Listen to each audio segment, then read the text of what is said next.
Dinky's birthday, Chapter 2, Empty Nest. Trying to shake herself out of her melancholy, Ditsy made herself way to nearby Sugar Cute Corner to start to set up her daughter's party. Mr. Cake was helping Pinky put up on a number of decorations around the function room, while his increasingly rotund wife was still serving at the counter downstairs.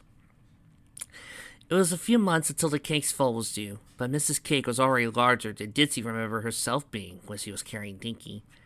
In the function room, Tracy had somehow managed to get her mobile stage into the building. Never underestimate Tracy's abilities. Was preparing her big show later on. Opposite her, Vinyl Scratch was setting up her deck for the disco. The two seemed to be competing for the award for most noise made when setting at the party.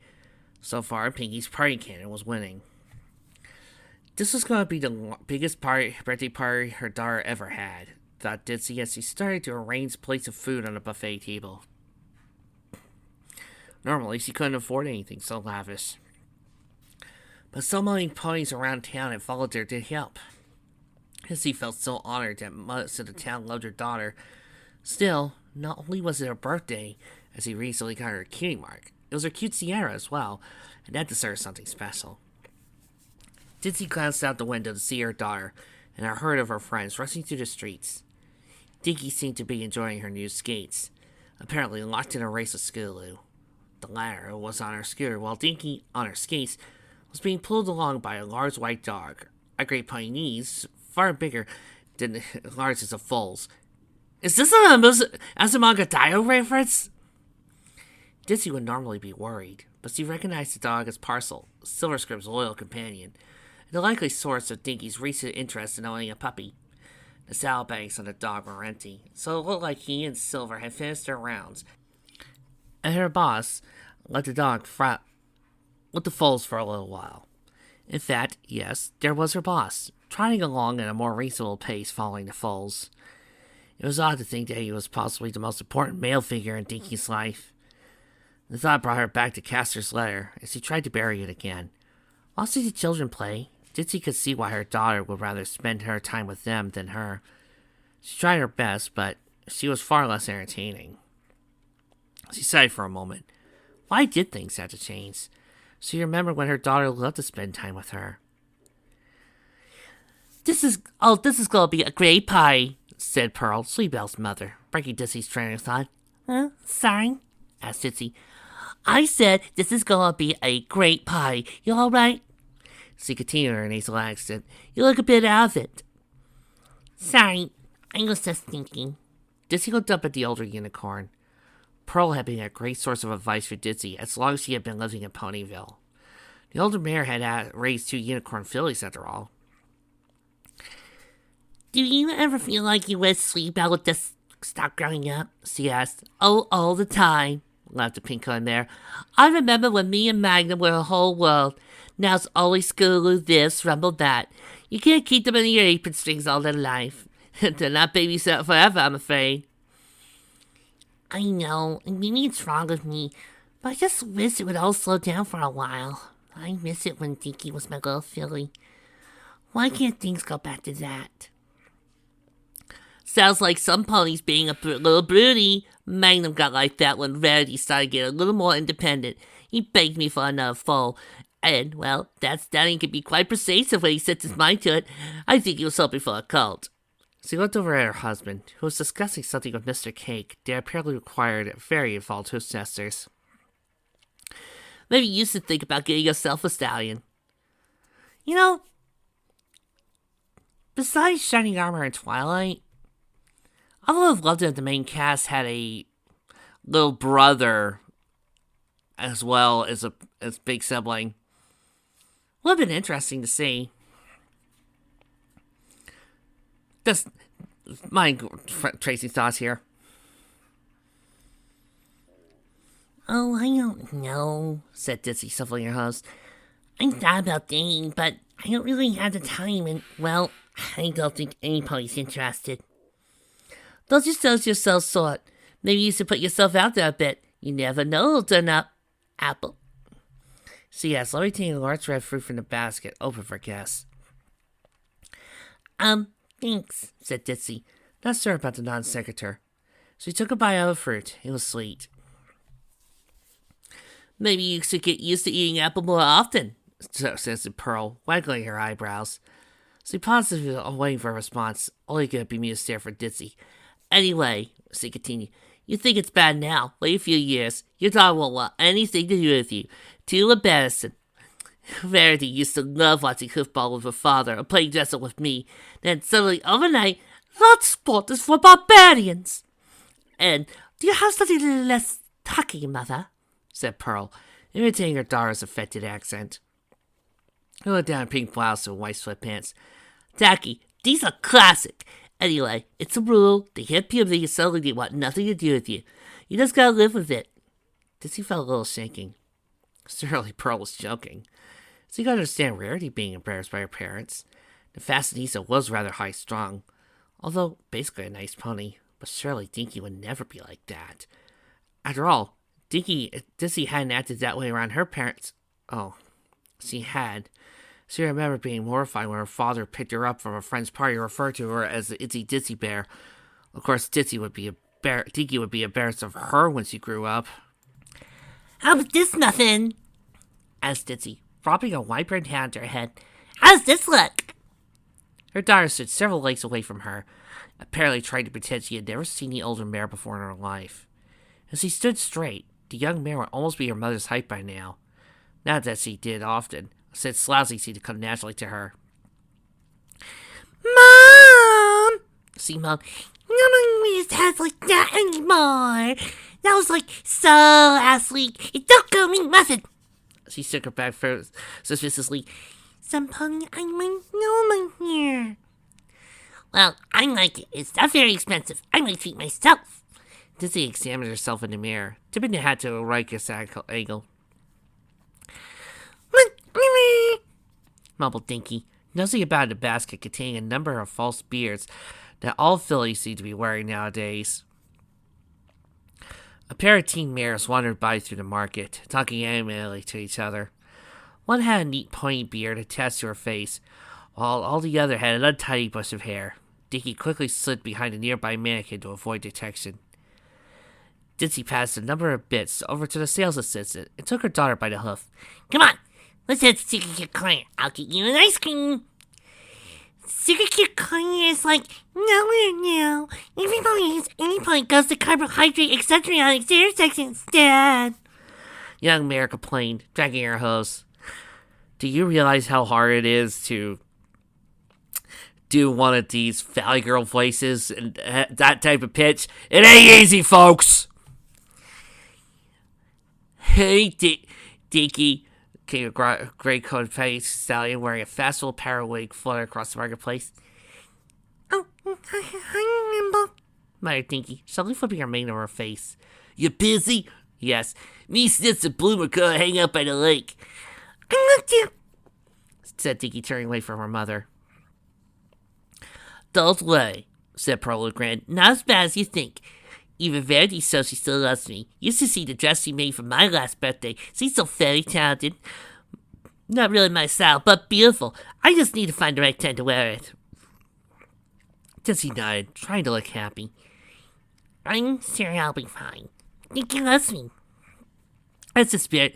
Plus, it could be so fun to make your daughter scrub sometimes, she said with a grin. After setting up the food, Dizzy went out to collect her daughter and get her ready for her party. She gave the filly a bath so she looked her best.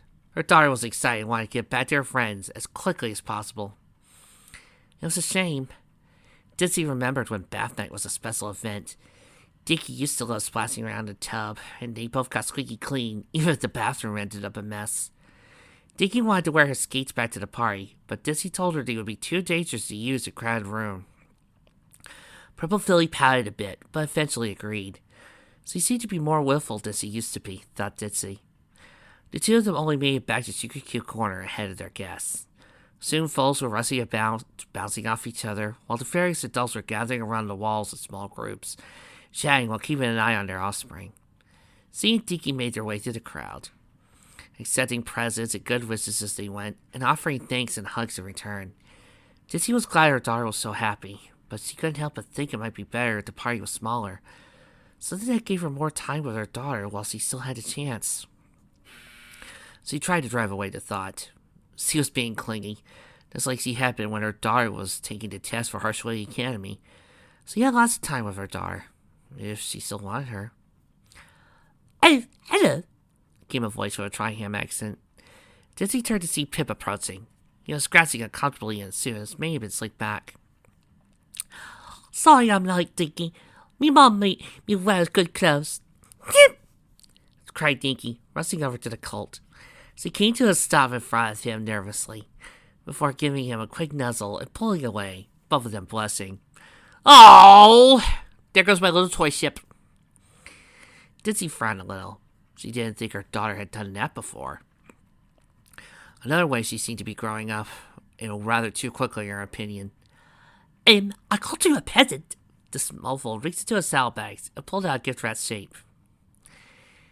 Dinky wasted no time in stripping his wrappings levitating in front of her. "Dong, Rocky Conting," she read. "It's about this old stallion who goes about fighting all these cool monsters, but it's actually all pretend. Like we do. My dad read for me, and it was quite cool." His eyes stood between Dinky and Dinky. "But you're really good at reading, so you could probably read it yourself." "I'll help you using long words," said Dinky. Dinky was smart for her age, and probably still needed help. She was surprised by the gift. She had expected the call to bring something more practical, given his usual interests. "Yes, Pip," said Dinky, giving her friend a hug. "I'll take this over to the gift table," offered Dinky, "while you talk to your friends." "Yes, Mama," placing the book on her mother's back. Dinky trotted over to the table near the back of the hall. Near in front were the gifts from her fellow element bearers. An extra large basket of chocolates from Lyra and Bonbon. A bottle of homemade shampoo from Carrot Top. The strange contraption entirely called a Xiao Mongol Hot Trap. And a large illustrated book of fairy tales for raindrops. Only Trixie's gift was menacing, representative had promised it would be revealed before the end of the party. Dinky added the new book to the stack that Dinky had already obtained for her various friends, both foals and adults, including Pokey, Prancy Doo and the Missing Mirror, Sleebell, Little Mares, and Skooloo. "I saw Rainbow Dash as he was reading the series called Daring Do. Your last name is Do. It's so close! And here's the first book. It's so awesome!" Even more gifts were scattered around. A car dragon figure from Firelock, sweets from Twist and Truffle Shuffle, honey from Snails. "My bee friends made it for me." A homemade cup of Dinky's new key Marcon from Alula, records from Pina Colada and Bebop, and extra birthday cake from Pinky. "Oh yeah, spare, in case of extra birthday cake emergencies." A beautiful dress from Rarity, a box of homemade apple furs from Apple Bloom, oddly a necklace with diamond tiara similar to the one Dinky had given her mother for her last birthday, and even a hoof-written voucher for a free main cut from Snips. Dinky appreciated the gender, but gently shoved that one in the back of the pile. "That's quite a haul," she said, militarily. She and Trixie were standing on guard as treasures. "Yeah, it's good that Dinky has so many generous friends. It's a shame I can't afford to get her more than I did." "You got her plenty. It's not like she needs that many toys and things. She's just happy to be with her foals." Yes, thought Dinky. Dinky was happy with her fellow foals. She didn't need her mother to entertain her anymore. "Hey, daughter Chianti!" cried Trixie, running her gently over to cover the book. "Who got her this?" "Kip, the bounce bicycle over there," said Dinky, pounding about the boy. "Oh, you certainly got a taste. This book got me through a lot," muttered Trixie. "Not many foals appreciate it." "He's a nice cult," said Shirley with a little pride. "A little too easily distracted sometimes, but very imaginative. You should see read some of his stories, once the spelling's been fixed anyway. He seems to get on with Dinky really well," she said, nudging Dinky. The gray mare scowled a little. "I don't think Dinky's old enough to get on well with any cult." "Well, I think they're cute," said Trixie. Both the other mares stared at her. "Who are you and what have you done with Trixie?" asked Shirley. "Don't look at me like that. They're obviously really good friends, and they're only foals. You don't have to bring anything icky into it." Before Dinky could agree with Trixie, there was a scattered cry from behind her. She turned to see her daughter making her way across the room, pulling a young pink-colored mare behind her. "Oh, it's sparkling at me! I think..." The foal held up something small and shiny in an aura. Dinky leaned in closer to get a look. Dinky was holding a pair of earrings. Each was a purple gem cut in the shape of a star. They were exquisite. "You're lovely. And you think your sister for them?" "You're sparkling," said Dinky. "That's all right, thanks," said Sparkler. "Ruffle your sister's hair when you evolve. Now, you just need to get your ears pierced. Maybe we could talk to Nurse Redheart, or Pokey could help." So he pointed over to the blue stallion. "Beep, Pierce," stammered Dizzy, her wings suddenly shooting out as he stepped in front of protectively from her daughter. No, she's too young!" No pony was going to stick a deal through her baby while she drew breath. "Hey, Mom!" came an excited cry from his rallying sound. Dizzy sighed as the daughter rushed over to her. "So you remember when it was an earring? Now this." "Easy, Dinky. I just got this. What do you think of this?" It started with an earring, and one was still there, a little bigger than the first, but still an earring. On her left ear, anyway. 3 silver rings graced the right. Then there were others. A large diamond ring to her nostrils was almost noticeable, along with smaller ones in her eyelids. The studs in her lips stood out as well, until you saw the forked tongue anyway. The gold rings stringing into the grooves carved in her horn were almost tasteful by comparison. The rings and hooks on her body were less noticeable, really. The others were still jangling, even after she cut to a stop next to her mother. They were almost invisible until you made a more immediate examination. Of course, even beyond the piercings, Dinky was down in the crowd. Her mane was greased up as a Briken style and dyed almost every color possible apart from her natural blonde, while her tail was cut to a short stub, was just vibrantly colored. However, it was none of the above that the young mare was proud of at this moment. It was her latest tattoo. A Minotaur tradition, tattoos were rare in Equestria. They would be covered by your coat, unless you shaved off sections. What Dinky had, it was the biggest, but by no way the first the unicorn had done, and covered a good chunk of her back. Black Gothic script crawled into her shoulder to shoulder blade, proclaiming, "Thrash Metal lives!" Below it was a picture of a golden guitar with a full-color image of a devil stallion reclining against it. "Amazing!" It Dinky's grins widened, and her excited house resulted in a considerable jangling. "It's, eye-catching, dear," said Ditsy, trying to keep her eyes on her daughter. They kept trying to look away from what she had become. "You look different." "You get sparkled it. Great. Yes, I should thank your sister for all these changes."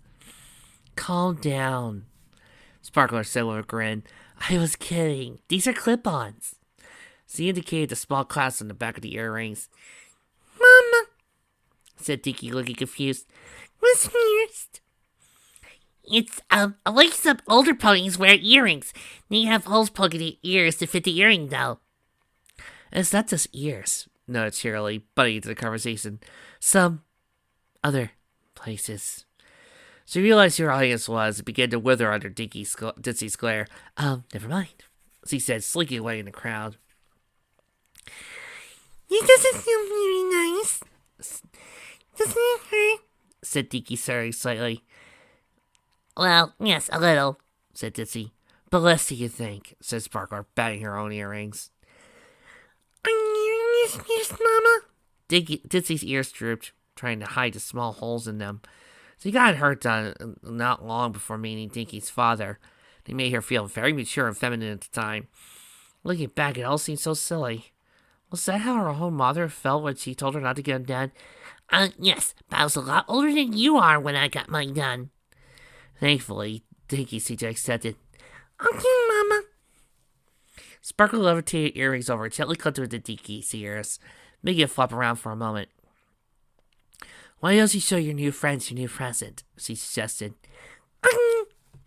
Agreed Dinky, already rustling off to the crowd.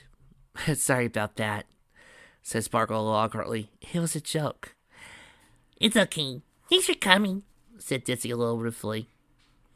"I wouldn't have missed it for the world. So," said Sparkle, lowering her voice, "did you get Dad's letter?" "Oh," said Ditsy nervously. "You know about that?" "Like you suggested, we talk, well, written. I asked him to send something for Dinky's birthday." It was very generous, but the letter was a little sparse. Did you tell her? Said Sparkle seriously. She nodded towards Dinky, who was showing off her earrings to Diamond Tiara Silver Spoon, who actually looked a little impressed. No, I'm sorry. I don't know what to say. She knows who he is, but, well, what does he want? Does he want to see her now? Sparkle sighed. I don't think Dad knows what he wants. But if he asked, would you? I think... Dizzy chewed at her lip for a moment. Yes, I would. She should know her father. Sparkler seemed to relax a little. That's good. I'll write to him and we'll see. Maybe we could visit together? Maybe, said Dizzy, looking unsure. Look, sorry for bringing you down on Dinky's special day, but I had to check, you know. I do, I think. Good. I'll try tempting your daughter to the dark side. No piercing until she's older, or you say so, right? Right, said Ditsy. Attention, the foes of Ponyville! Announced the great and powerful Trixie, summoning all the guests to the front of her stage. Foes of all ages! She amended as Pinky leapt over and positioned herself at the center of the rapidly forming audience. The great and powerful Trixie has been charged with the most important task by Princess Luna herself. Small gasp went up for the child. I have been informed that a vast horde of fearsome bustlers are even now approaching Ponyville. Behind the blue mare, shadows of large, hairy creatures seemed to form. From the back of the crowd, there came a cry of, The horror! The horror! But fear not, my little ponies, for I, the great and powerful Trixie, will protect you. There was a flash of light, and shadowy creatures disappear. Still, this will be a major task even for the great and powerful Trixie, and I will need the help of all of you, and one in particular. I will need an assistant. I even heard there's a special filly in the audience. Am I right? Several ponies in the crowd jumped up and down, yelling me, me, me, me. Including Snails, who was apparently happy to be considered a filly, even if it meant he got to Trixie's assistant. Igniting her horn, Trixie set up a beam of light through the crowd, coming over to stop at Dinky. Ah, there she is, the fantastic and friendly Dinky-Doo. Around her, the crowd started to holler and stamp as Dinky made her way to the stage. The great and powerful Trixie is glad to have you along, Dinky, announced Trixie. But our quest will take us through the whole world. Run the deserts in the mild west. The temperature seemed to increase as the tumbleweed rolled across the stage. An expansive stand seemed to stretch out behind them. To the snows of the Crystal Empire! A thin layer of snow started to form a stage. You'll need protection, and the great and powerful Trixie has just a thing. Trixie gestured at the excited foal, and there was a puff of smoke. When it cleared, Dinky was clothed in a short red cloak similar to Trixie's, but a more practical coat. This cloak is intended to keep you warm in the coldest of environments and cool in the hottest of summers. Thank you, Miss Trixie. The great and powerful Trixie, cried Dinky. Think nothing of it, a young assistant. And one more thing. With a flourish, Trixie produced a wand, seemingly from nowhere. Levitating the black stick, topped at each end, and white in front of the foal. For protection, I give you this wand. She tapped it on Dinky's head, and flowers sprouted from the end. It has many secret powers. She passed it over to the foal, and took it an aura. Use it wisely. Now, we do not have much time, but the great and powerful Trixie senses the bush woolies are close. Ditsy watched on, smiling, as Dinky led Dinky and the audience on a magical journey all across the world, hunting down the magical ingredients needed to vanquish the bush woolies. The adventure was punctuated by various tricks and illusions carried out by Trixie, ably assisted by Dinky. Her daughter was great on stage, obviously enjoying being the center of attention, but at the same time happy to call out those in the audience for help, giving them a chance to shine as well. Dinky's skill with magic was greater than Ditsy had expected. Trixie's and Twilight's lessons seemed to be bearing fruit, as the foal's telekinesis was much more stable than a few months ago. She seemed to be able to almost effortlessly throw the fireworks spells when prompted by her mentor to scare off the bush lilies.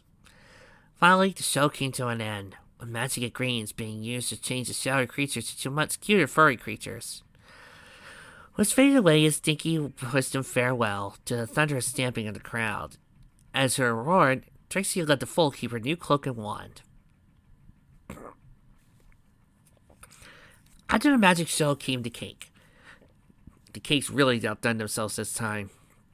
It was larger than the birthday filly herself, and decorated with her newly gained cutie mark out played down in vanilla icing. Dizzy felt like she was piling on pounds just by looking at it, but judging around the room, and the amount of energy her daughter and her friends were using up, she didn't think it would do much harm to be treated just this once. She was stepping up to help Dinky cut the cake when Lyra stepped forwards. Before we get on with this, do you mind if I give Dinky an extra present? She said. I wrote a song for her, and now seems like a good time to sing it. Sir Dinky would love to hear your song, said Dizzy with a smile. It's very generous of Lyra to put in the extra effort for her daughter. I could sing with Mummy, says agreed Dinky, looking up eagerly at Lyra. Lyra reared up and bouncing on her hind legs, igniting her horn and summoning Lyra to herself.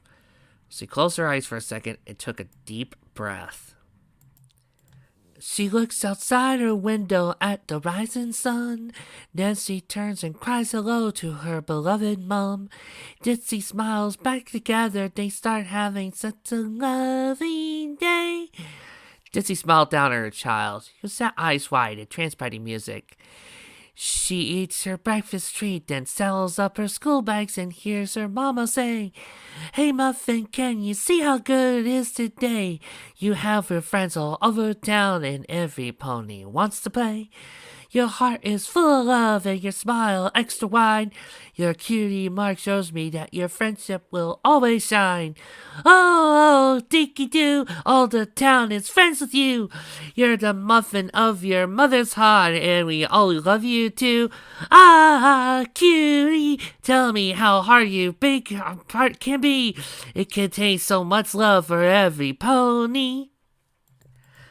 She takes off from her home towards her school town down the road, and in a single moment she trots to a classmate, a princess-like child with a temperament so mild. Alua smiled shyly as she was mentioned. She cannot help but smile, their friendship is so great. Then on to the town where two fillies spelling a crown have faces marred with a frown, normally good friends. Dom and Tiara quickly glanced around to see everyone was entranced by the singing, or gently resting a leg across Silver Spoon's back. An argument made them mad at seeing Dinky, they are glad. A smile ends the sadness of anger, they are cleansed. Though she's just a little pony, eats cold and eats a filly. Together, all in all, the keys sing for a song. Oh, Dinky-Doo, all the town is friends with you. You're the muffin of your mother's heart, and we all love you too.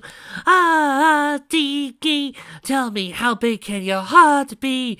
It contains so much love for every pony. You only just got your mark, you came with a spark. Continued Lyra, her tone becoming more serious. You saw what you could become. It may seem that your whole life is laid out in front of you. That couldn't be any more scary to you. You saw a world full of adults, no time, no play, no fun.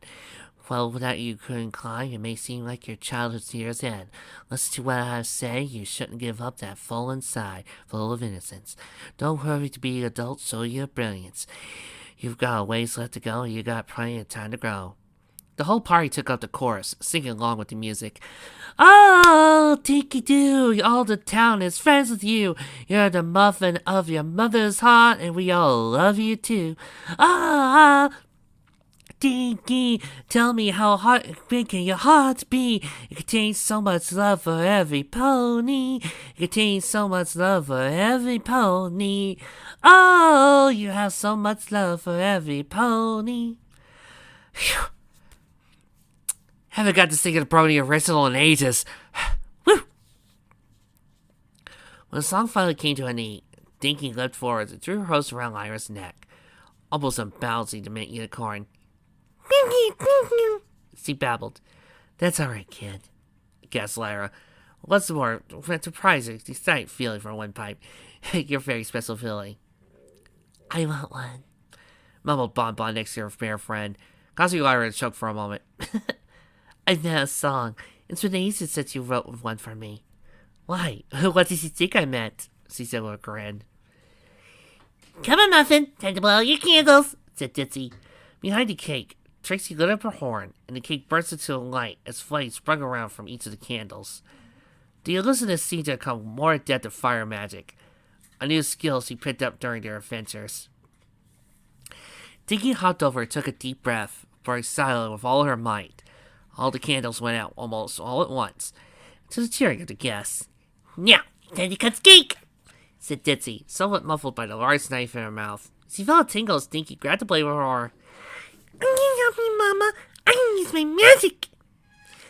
As she probably could, thought Ditzy. She was very good with it. Something else her daughter didn't need her for. But it was still a sharp knife, and she couldn't live with herself if something went wrong. I'm sure you can, dear. But just to be safe, I'll keep hold of it, all right? Mama, agreed Dinky, gently guiding her mother's aim as she sliced into a giant cake. She cut off a sizable chunk of it and began to pass it out all to her friends. One more chapter left, I think. My poor vocal cords.